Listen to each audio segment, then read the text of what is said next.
जम्मू कश्मीर में विधानसभा चुनाव की वोटिंग का दूसरा चरण भी पूरा हो चुका है। इसी बीच राज्य की दो बड़ी पार्टियों नेशनल कॉन्फ्रेंस और पीडीपी ने श्रीनगर में कम मतदान के लिए केंद्र सरकार को दोषी ठहराया है। जम्मू कश्मीर में पहले चरण में 61.3% मतदान हुआ था, वहीं दूसरे चरण में यह सिमट कर 57% पर आ गया था।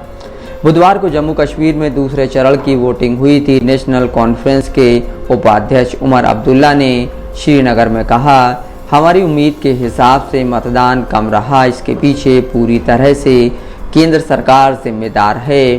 पिछले चरण के ज़्यादा मतदान को उन्होंने सामान्य स्थिति बताते हुए अनुच्छेद 370 के हटने का असर बताया था। मुझे लगता है कि श्रीनगर में कम मतदान इसी का नतीजा है।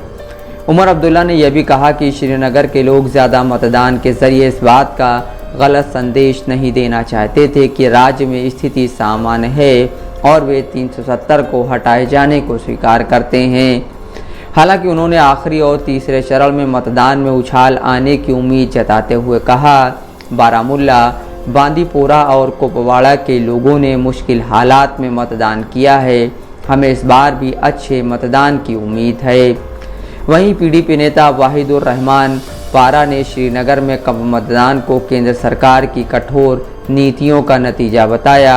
उन्होंने कहा, श्रीनगर में पीडीपी पर सालों से चल रही कार्रवाई पार्टी कार्यकर्ताओं और विपक्ष के 3 गुटों में टूटने की स्थितियों ने मतदाताओं को प्रोत्साहित करने के बजाय उनको मतदान से दूर कर दिया है।